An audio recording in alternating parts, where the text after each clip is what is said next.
Welcome back. Ngasigise fresh mango juice ne.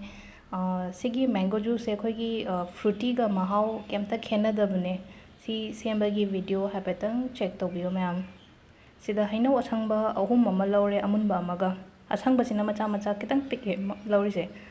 Si hana maku loina khotokpirase. Si munba natte akhoi weather se yam saba sida amaka hangapan changsele sumaina heta hadi noma ek lien kibada. Si loimak maku khotokpirase hana asangba ngai se.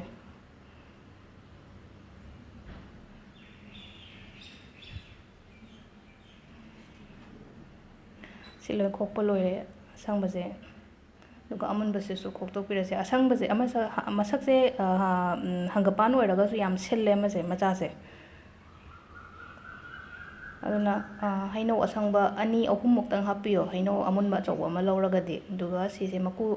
loimak soidokpirase sise kupna kupna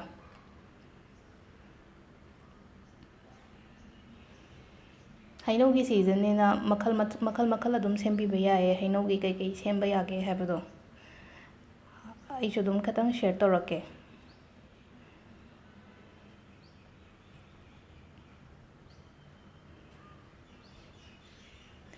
sain toraga asangba sesu dagi amunba sesu loimak kupna soibiro sise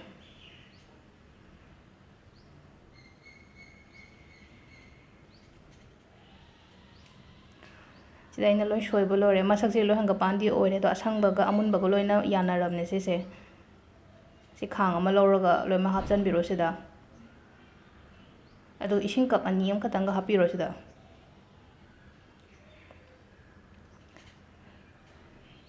si gas ta thangatlaga ngahak lonbirase ahambagi minute 5 mutang lonbirase kem haptringaida si saure sise do marakta amutang saugal'a kansida mai se medium da thamaga sauhanbiro ngahak adum minute 5 10 gumba dumaina aduga otsu otpiyo makhada kasan bane dum haino je katang hadi ising je yam natabani khoi je sida chini hapirase chini tingkot ani hapage akoina fruity da khara thummidana aduna sida chini se tingkot ani gumba ina hapase khara thumalase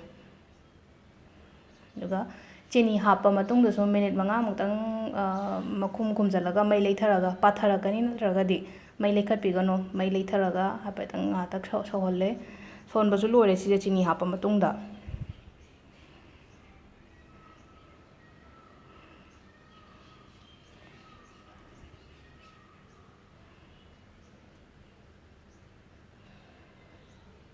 si mai muthatlaga ingdahalase sise si fazana inge duga sumaina kainoma lauraga jar ama lauraga hapetang magi kaino se takhai birase paste ta halase sise si tare do aremba ju loin takhai birase ngasagi kaino tawo mayam du khangda leigiba mayam du so loimak takpa loye sisu duga chap manaba sumaina kona ma lauraga chumnaba chajungumba natraga chajungda di khitang di pik ani aduna haidi koigi sigi khara chawba chajumse leiragadi leire leitragana haidi koigi phigumba sijanarasu kaisu kaide magi masingumba maprangumba haitare adudo yaudana bane sise hapetang aina mana chumthoise koina fruity thakpa kanda haidi chin ya manungda maprang masingumba yauraktena aduna sidasu chap chana tanaba magi kaino do hai mahi do haitare si maprang se si adum thumbani na charasu yai sise si lothokpiro konamada duga aremba su loina sumaina toraga chumthokpirase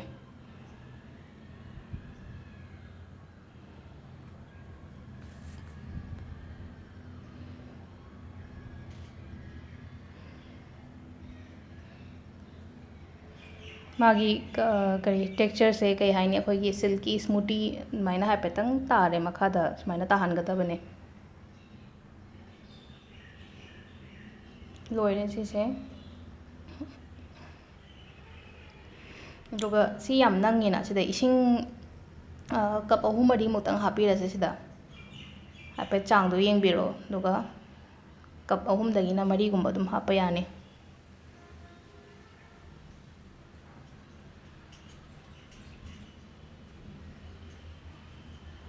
ꯐꯖꯅ mix ꯇꯧꯕꯤꯔꯣ ꯁꯤꯁꯦ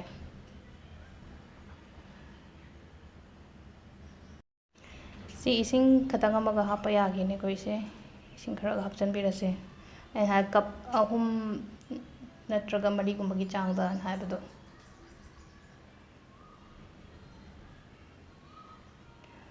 ꯑꯗꯨꯒ normal ꯏꯁꯤꯡ ꯑꯣꯏꯇꯥꯔꯒꯗꯤ ꯐ꯭ꯔꯤꯖꯇ ꯉꯥꯏꯍꯥꯛ ꯊꯝꯕꯤꯔꯁꯦ ꯑꯗꯨꯒ ꯑꯩꯅ ꯂꯧꯈꯤꯕꯗꯣ ꯑꯃꯈꯛ ꯐ꯭ꯔꯤꯖꯀꯤ ꯏꯁꯤꯡꯅꯦ ꯑꯗꯨꯅ ꯑꯗꯨꯝ ꯁꯤꯁꯦ ꯑꯗꯨꯝ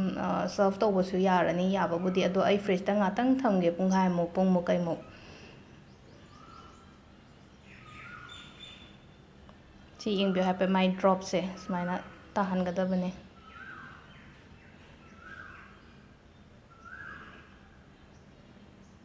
ꯁꯤ ꯉꯥꯏꯍꯥꯛ ꯊꯝꯕꯤꯔꯁꯦ ꯐ꯭ꯔꯤꯖꯇ